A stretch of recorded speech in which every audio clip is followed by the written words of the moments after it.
gives a fuck about an Oxford comma? By Great 78. Who gives a fuck about an Oxford comma? I've seen those English dramas too. They're cruel. So if there's any other way to spell the word, it's fine with me. With me. Chapter 28. Windmills. Still Saturday, November 6th, 1999. Peckwater Flat 307, Christchurch College, Oxford, England. Theo. He and Harry had very little luck with the locations and tracking charms.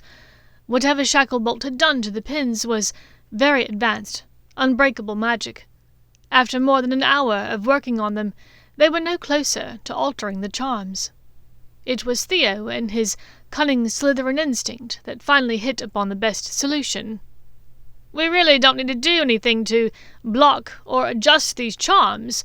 We just need to duplicate her pin and scarf close enough that Hermione believes she has hers back. Why don't we just replicate those, then disillusion the new pin?" Harry considered. "I suppose you're right. We don't need the location charms to work. Hopefully she won't notice a difference." Within a few minutes they had duplicated both the pin and scarf, and had disillusioned the new pin in a way that it could still be detected by touch, so that when Hermione felt for it, she'd be able to find it. "So, now that we have a little time, tell me more about that thing you did with the second flue and the broomstick. That was a neat parlour trick," Theo drawled. Harry only laughed. "Pretty advanced aura stuff, Theo. I'd be in a whole heap of trouble if I taught you how to do it."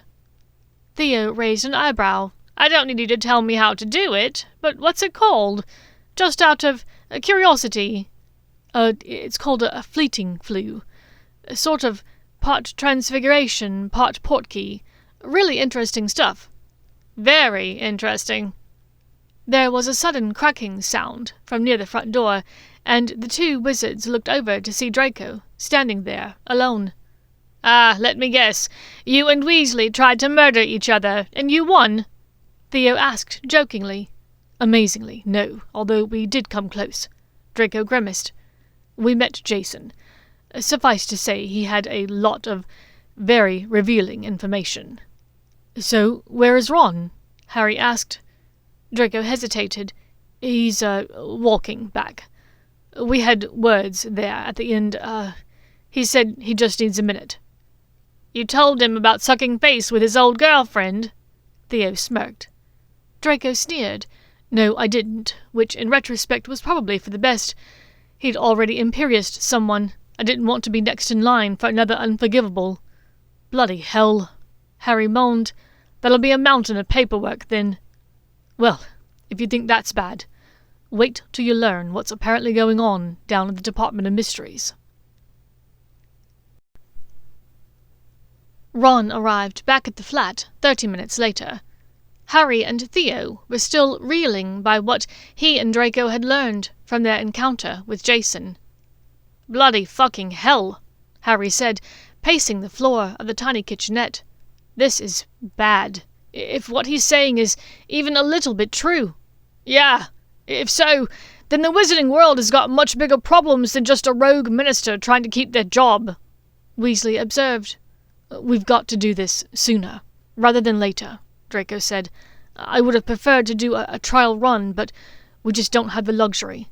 If this sort of ability exists, to take away magic from witches and wizards." "Right. Who's to say they stop at muggleborns? Will half-bloods be next? Purebloods, who aren't in the Sacred 28? Theo asked. "We've got another problem to consider," Weasley interjected. "Miranda Perkins was home when I brought Jason back to his house. I was in the bushes, and I managed to obliviate him before she opened the door, but I could hear them talking. She wanted to know where he'd been, and of course he couldn't tell her because he didn't remember, so that likely seemed suspicious. I was afraid of waiting around, so I booked it out of there.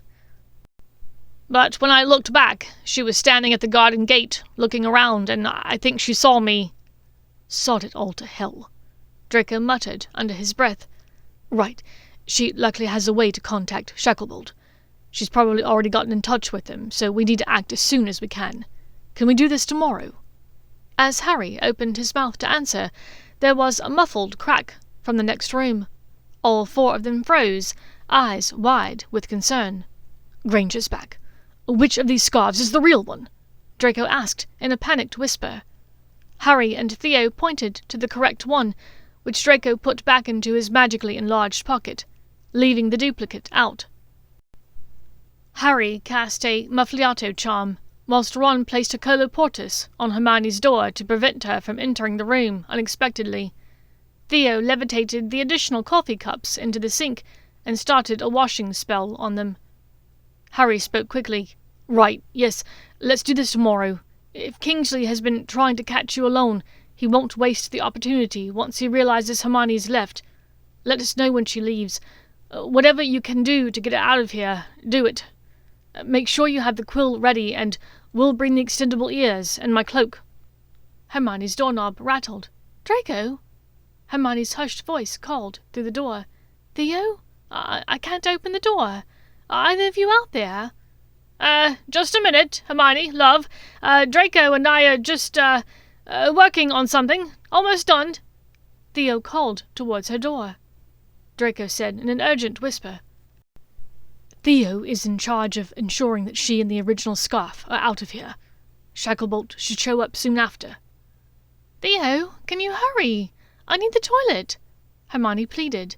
"The ones in the library were closed for maintenance." "Right. The two of you. She's listening closely. That muffling charm might not cover disapparition. Leave by the front door. Go to the bus station washroom to disapparate," Draco urged. With 2 quick nods, the Gryffindors hurried silently out the front door, and Theo cancelled the colloportus spell on the witch's bedroom. Hermione's door flew open, and she was halfway across the room before she noticed the cleanliness of the tiny sitting room. "Oh my God! Draco! Theo! You cleaned up the sitting room?" Yes. That's what we were working on. I hadn't realized how messy it had gotten until you said something," Draco offered, lamely. "I don't see how that's possible," joked Hermione in a disbelieving tone. "But I'm pleased that you did it." "I apologize, Granger. I didn't realize until last night how much it bothered you," Draco said, lifting his silver eyes to meet hers. Her smile spread slowly across her face. "Thank you." "Oh, and you found my quill?" She picked up the black feathered quill from the kitchenette table. "I did, and here's your scarf back," Draco said, picking up the duplicated scarf from the back of the sofa. "I can put it with your quill in your room if you'd like." "That would be brilliant, thanks.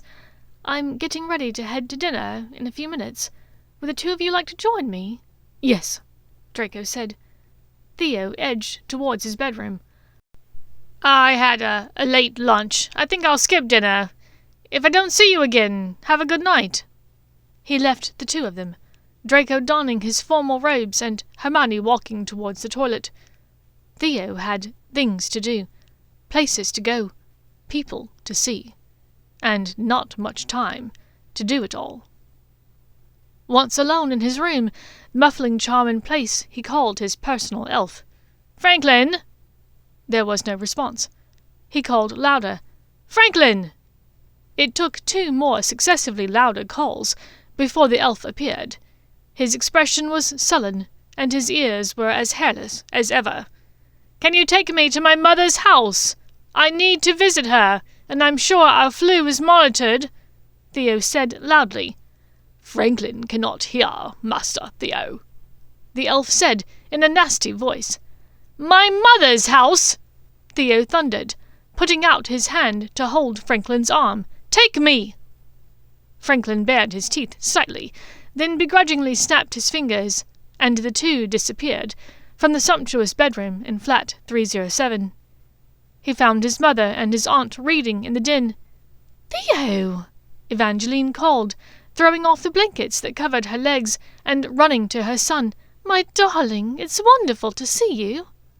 "Great to see you, Mom, Auntie Araminta," Theo said, enveloping first his mother and then his aunt in a fierce hug. "Mom, I don't have much time, and I need a favor." Araminta raised one eyebrow. I'm going to make more tea. I'll leave you two to talk.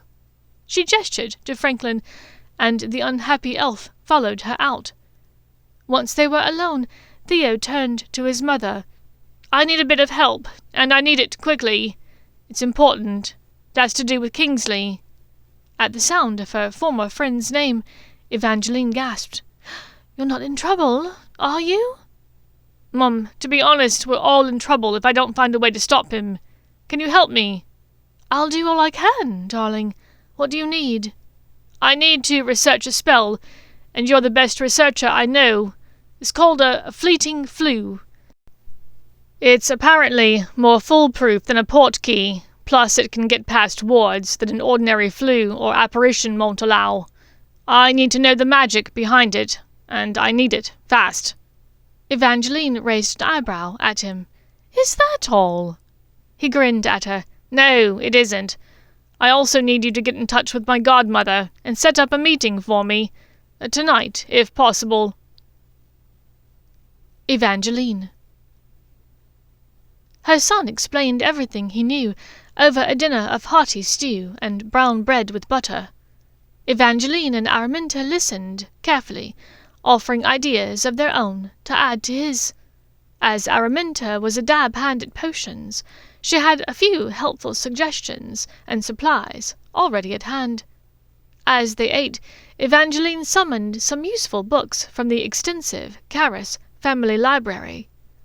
Whilst you were upstairs with Minty in the potions laboratory, I sent word to your godmother that you wished to meet. She acted a bit put out, but that's just in her nature. You know, she probably won't go along with this, right? Evangeline said. Theo grimaced. I know. She doesn't need to. That's why I've got to be prepared with a backup plan. I just need to meet with her, is all. Any luck with the flu spell, Mum? Actually, yes. You know, my grandfather was in the Magical Letuvos Politia, here in Lithuania back before the Soviet occupation. Theo was startled. Tevukas was an aura? Quite a good one, at that. Araminta smiled. Highly decorated, you know. And he loved books, Evangeline went on. He always said that he taught me to read before I could walk. Theo chuckled along with the older witches. Suffice to say, he kept every training manual the Politia ever gave him, Evangeline said. I looked up that spell that you said Harry Potter used. Quite advanced magic. She turned the book to Theo to show him. Theo looked at the open pages, then flipped to the next ones, exhaling a long whistle. Do you think I can do this? His mother smiled. I think you can do anything, darling. 3 hours later, Evangeline's son had successfully created a temporary passage between the kitchen and his old bedroom upstairs.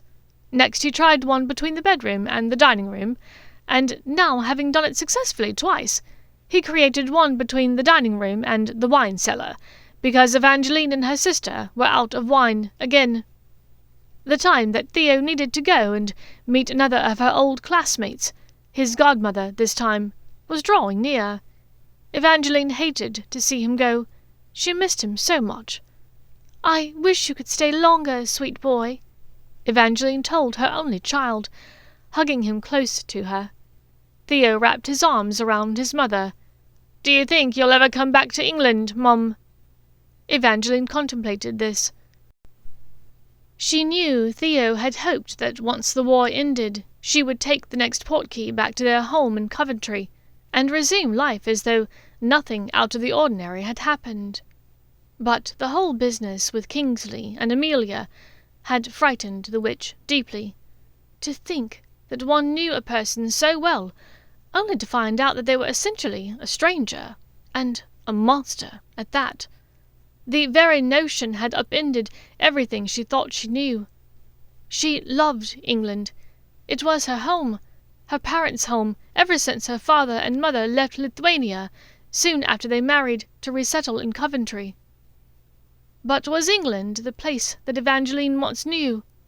Would it ever be that way again? Looking back at the whole situation involving Kingsley with fresh eyes, she found herself questioning everything. She wasn't ready to go back. Perhaps one day, but not yet. "Some day, darling. You should go. Your godmother is waiting for you. She's opened her flue, and she's expecting you." "And remember, work fast. Time may not be on your side with that one," Minty told Theo, pressing a small wrapped package into her nephew's hands. Theo gave his mother a final kiss on the cheek, then gave the same to his aunt, his great-grandfather's book and Araminta's package tucked under one arm. He looked back one last time at his mum. "I love you, both of you."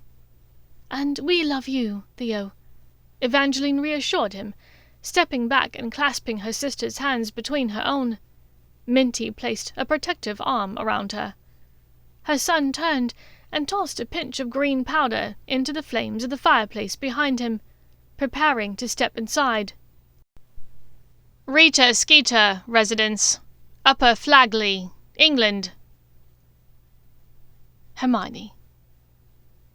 With Theo skipping Saturday evening dinner in the great hall, it was just her and Draco preparing to leave. "I just need a minute to freshen up, Draco. 5 minutes?" she asked. He nodded, moving towards her room with her scarf and quill. She stepped into the washroom and closed the door behind her, silently marvelling at the cleanliness she found there. It had been around 24 hours since her absolute blow-up about the state of the flat, and whilst part of her was still a bit embarrassed at her outburst, she mostly wished she'd done it 2 weeks before.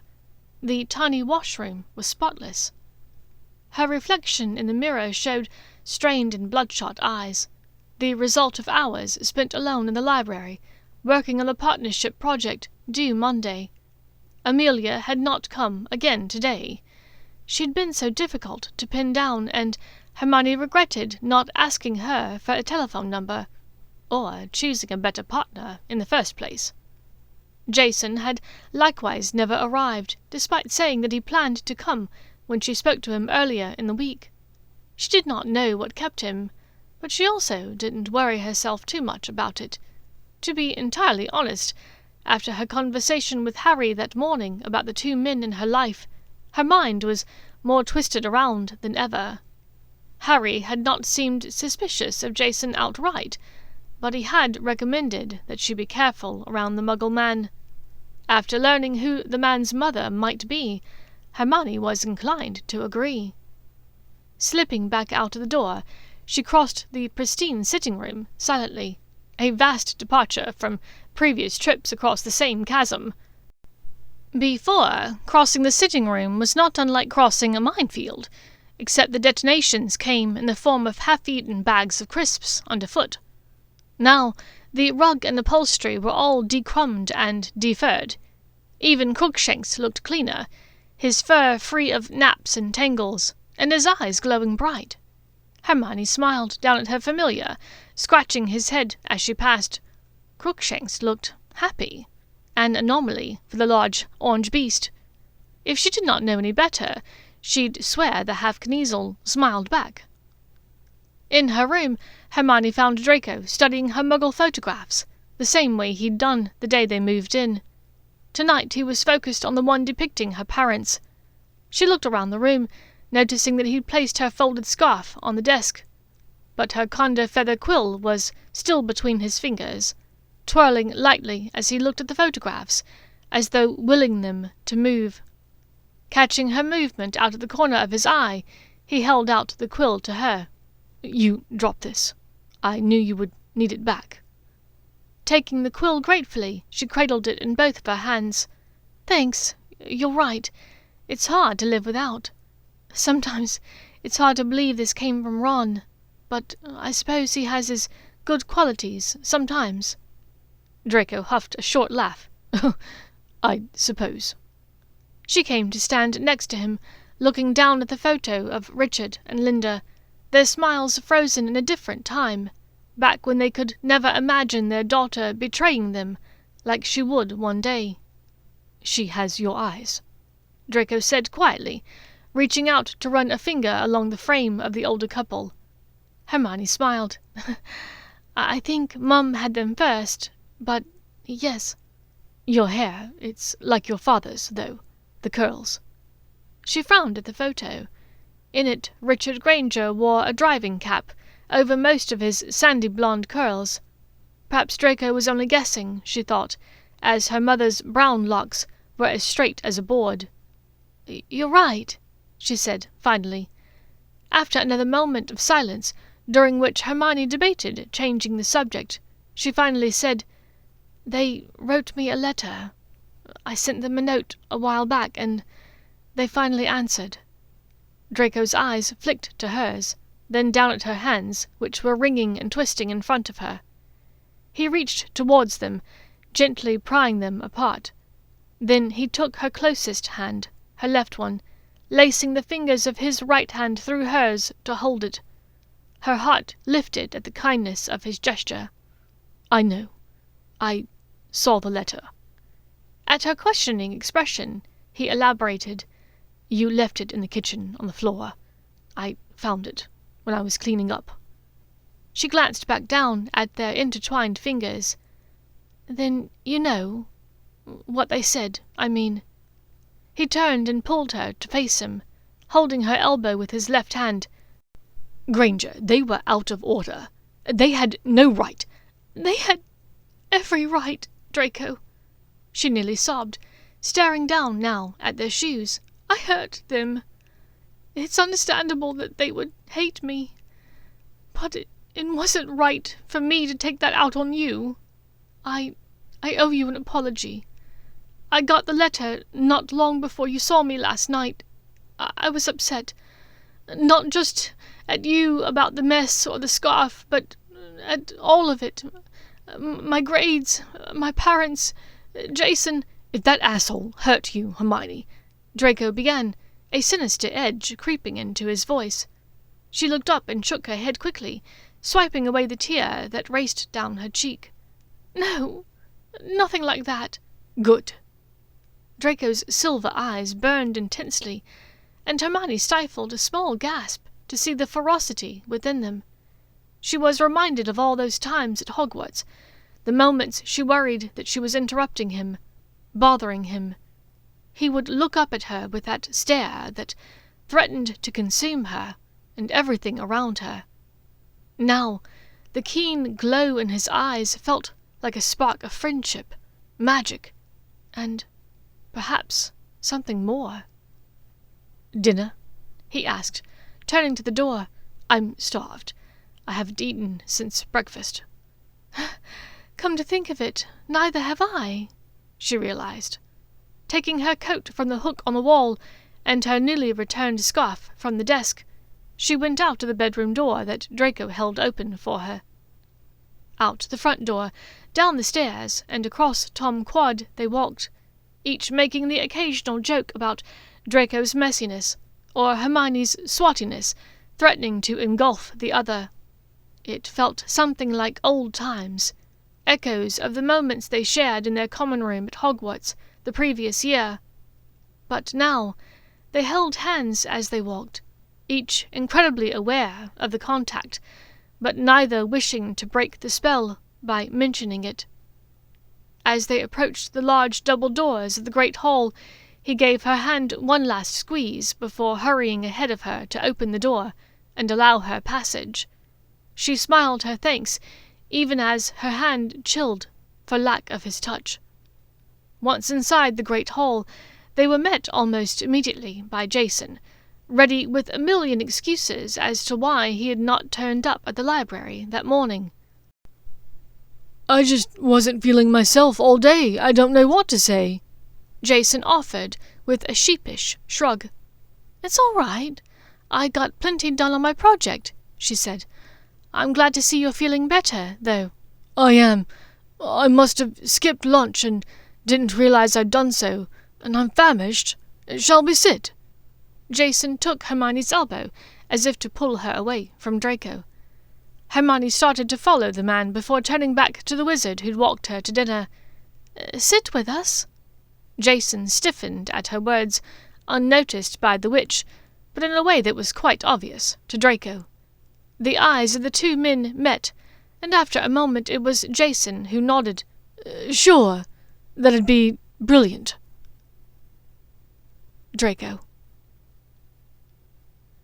offered his most ingratiating smile, and followed the pair to the center of the room, where they found seats with Granger sitting next to Jason, and Draco across from her. The wine appeared quickly, and both Jason and Draco took a helpful, grateful gulp. Draco raised a glass to signal for a refill almost instantly. So, Jason, met anyone interesting lately? Draco asked lightly, as he speared a bit of rocket from his salad. Jason's brow furrowed. Not that I recall, other than unusual blokes who skulk around in closets and they're bare-assed altogether. Granger disguised her giggle as a cough. Well, Draco was kind enough to offer me the second bedroom in the flat, so the sitting room is essentially his bedroom. Right, exactly how do the three of you come to room together that way? Sort of an odd occurrence, wouldn't you say? Jason narrowed his eyes at Draco, even as he squeezed Granger's fingers possessively with his large hand. Draco hummed, rolling his tongue along his teeth speculatively. This man was pressing his luck with the wizard. Yes, plenty of odd occurrences going around, aren't there? Granger sucked in a quick breath, blinked, then asked, Draco, how is your partnership project coming? The one for constitutional law? Draco's eyes widened as he looked at her. He and Theo had taken down the details for the assignment, then promptly forgot about it. Nearly finished, he lied. She nodded, swallowing a bite of her salad. Good, that's good. We're close to wrapping up as well. Hopefully Amelia can get in touch with me about our project tomorrow. Did she mention anything about it to you last night? Now Draco was confused. Last night? Granger breathed a tiny sigh of annoyance. Yes, you told me you were going to meet her last night. That's why you needed my scarf, for whatever reason. Don't you remember? He shook his head as though to clear it. Of course. Must have forgotten. Quite a bit of that going around, she said waspishly, then gave a false smile to the server, collecting their nearly untouched salads. Do you have Amelia's number? Perhaps I can call her tonight or in the morning. No need, Jason cut in. She's walking over here now. The witch and wizard turned quickly in the direction of his stare. Amelia was mincing her way through the sea of diners, arriving in time for the main course being placed in front of them. Hello, everyone! Amelia offered a winsome smile as she plopped down into the open space next to Draco and across from Jason. She snapped her napkin in the air next to her and dragged it across her lap. So lovely to see you all here! Ooh, this looks delicious! Amelia, what a pleasant surprise! I thought I'd see you in the library today. What kept you? Asked Granger, taking up her dinner fork. The deer-in-headlights look in Amelia's eyes passed quickly. Oh, feeling under the weather this morning. I was out late last night, you know. At these words, she brushed her fingers delicately over Draco's knuckles. Draco swallowed, but said nothing, his eyes refusing to leave the chicken breast on his plate. Still, he could sense Granger's disappointment at this turn of conversation. Seems like there's a bit of that going around. Well, there's always tomorrow, she said simply, finishing her own glass of wine and scanning the dining room for the server to signal for more. Absolutely, Amelia said enthusiastically. I'll call you in the morning, all right? See that you do, Hermione said in a pointed tone. After allowing the discomfort to linger a moment, Jason spoke up. So, Amelia, did you and Draco have fun at the Halloween soiree?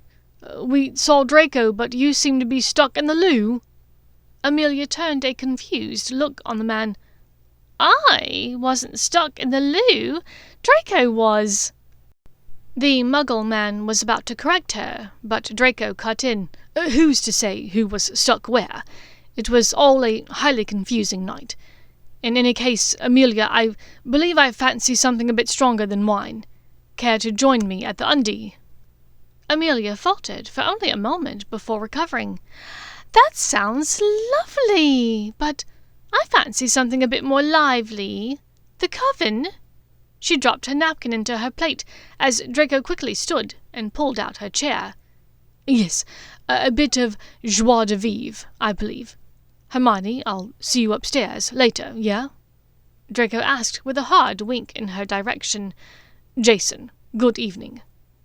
The two men nodded stiffly at each other, and Draco plucked Amelia's handbag from her chair back, passing it to her before offering his arm.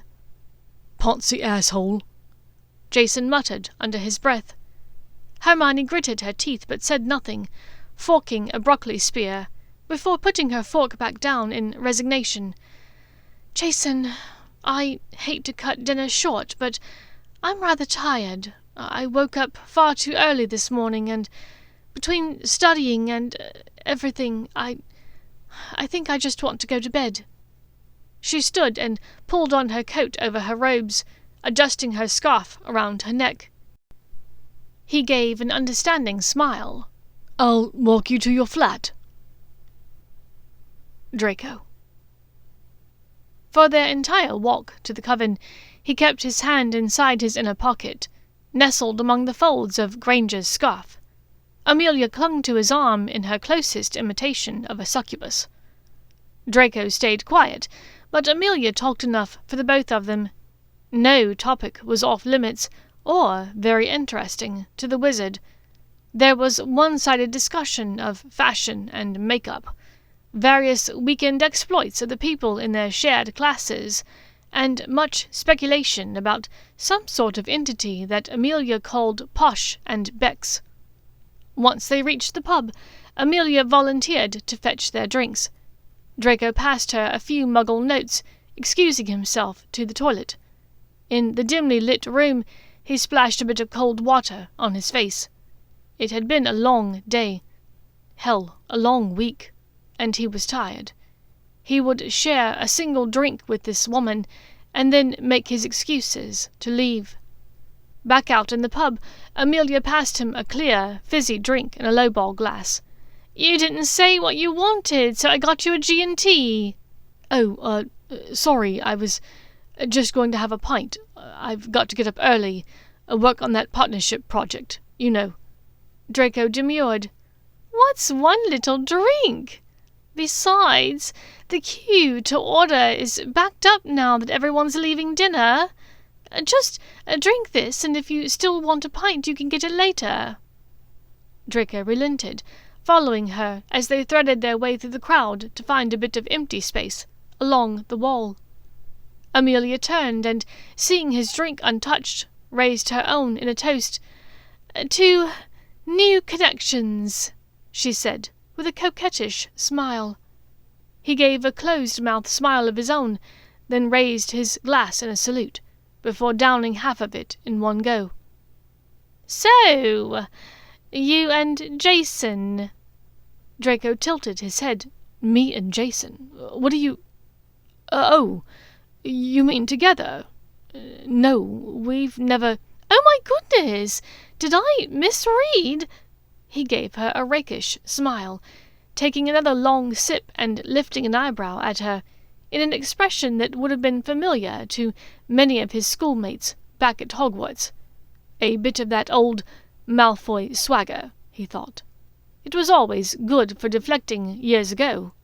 "I'm never one to kiss and tell, darling." A few sips in, the room was growing fuzzy at the edges, the low lights developing halos that expanded and shrank with each blink of his eyes. He blinked faster, even as his eyelids seemed to grow heavier. His exhaustion was really catching up to him. When he opened his eyes again, Amelia was much closer. Well, let's put that to the test, shall we? Without waiting for an answer from him, she leaned forward, planting her lips upon his in a firm, insistent kiss. Draco tried to pull back, and found it nearly impossible, as though he was being held in place by invisible stays. Even as his mind struggled to catch up with what was happening to his body, she groped his waist, pulling him closer by the waistband of his trousers.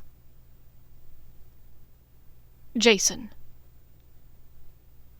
He walked the witch as far as the door to Peckwater, leaving her there with a quick kiss on the cheek, and the excuse that he needed to hurry home and put the finishing touches on his own partnership project. Transversing Tom Quad at nearly a sprint in the darkness, Jason hung a left on St. Aldate to make his way towards the Coven, annoyed at the brainless bimbo for choosing a place so far away. Still, his daily workout routine wasn't for nothing. He arrived at the door of the pub in time to see the woman from class, giving the wizard a clear drink. They made their way deeper into the bar, and, using the cover of the crowd around them, Jason followed, determined to figure out exactly what the man was up to. As soon as he'd re-entered his house earlier that afternoon, he could tell that something was off.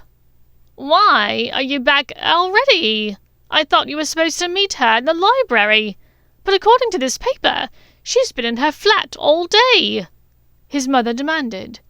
He shook his head, confused. I just left here a few minutes ago." Mother gestured to the grandfather clock in the foyer. "You've been gone for 2 hours." She hurried to the door, stepping out onto the pavement past the front gate. A moment later she ran back inside and asked in a sharp tone, "There's a strange man going back up the street. Were you with anyone?" "With anyone? No, I told you, I just left." But he trailed off, his eyes focused on the telly, where his mother was watching an episode of That's My Boy. That was odd. Mother didn't usually watch that until after tea on Saturdays. Could she be telling the truth? Did he really leave hours before? Now, standing in the Coven and watching Amelia Bennet try her best to seduce this Malfoy git, Jason was certain that whatever had happened to him earlier today was entirely the doing of this wizard. He had no idea what was going on, but he somehow knew this man had played a part in it.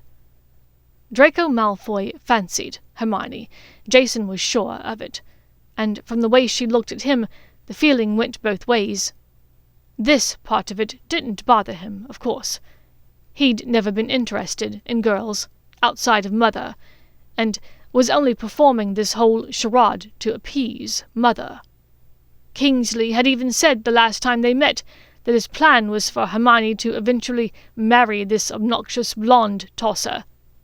But it stuck in his craw, the fact that Hermione did not want Jason nearly as much as she wanted this man. In front of him, Amelia seemed to be having a modicum of success in convincing the blonde wizard to at least show her some interest. Malfoy's eyes were half-lidded as he stared at her, a dumb, blank expression on his face. The man took a deep drink from his glass and said something to the woman that made her giggle. Then Amelia was all over Malfoy, snogging him as though trying to suck the life from his lungs. After a moment they broke apart, Malfoy pushing her away lightly as though to get a breath of air. Amelia tried to hold him in place, but Malfoy was having none of it. He pushed past her, stumbling towards the back of the pub. Jason followed at a different angle, unnoticed by either of them. He reached the men's john just as Malfoy was pushing inside, staggering past a man, leaving. "Watch where you're going!" the older man said, pushing at Malfoy's shoulders. Malfoy tripped and caught himself on the edge of the sink, but said nothing. Jason stepped inside, quickly determining that they were alone in the tight space. He flipped the lock behind him, ensuring that it would stay that way, whilst the two of them talked. Malfoy looked up. The fuck are you doing here? The wizard slurred. I need some answers, and you're going to give them to me, Jason said, advancing towards the man, watching his hands in case he pulled out a wand. Not giving you shit, Malfoy mumbled, moving as though to step around Jason and leave. Jason put out a hand and grabbed at the wizard's shoulder, holding him in place. You did something to me. I know you did. This afternoon I left my house and then I came back a few minutes later. But it had been more than 2 hours. What did you do? Malfoy shrugged his shoulders roughly, pushing at the man's hands. Fuck off, muggle, he said inelegantly, his wild eyes seemingly unable to focus on Jason. Jason knew this word. Mother used it very occasionally, always in a derogatory tone, as though she was talking about the dirt on her shoes. Kingsley likewise had used the term a few times in passing, but everything the stately man said seemed dismissive. Now, at Malfoy's words, Jason saw red. It was shades of the playground bullies, teasing him for being a poof and a queer, back in his younger days. He drew back a fist, punching the wizard square in the face. The blond man spun with the impact of his punch, his shoulder landing hard on the tile wall behind him. What the fuck did you call me? Jason growled, seeing the wizard fumble with his sleeve a moment too late. He reached for the other man's hand, intending to take away the wand he was certain was just inside the cuff of his coat. But, with a sudden twist, the wizard seemed to blur in front of him, before disappearing with a whip-crack of sound. Jason huffed, breathless with adrenaline and anger at the man's escape. His mother had wanted to call Shacklebolt this afternoon and relay their suspicions, but Jason had convinced her to wait, hoping he could learn more.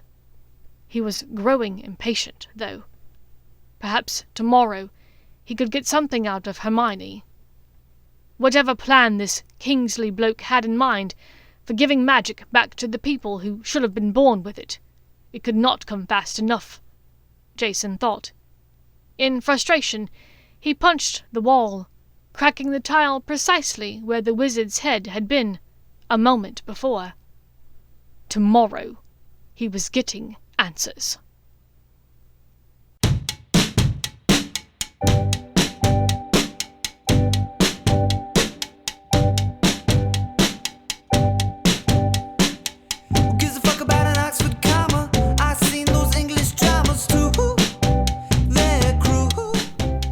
Thank you for listening to Who Gives a Fuck About an Oxford Comma by Great78.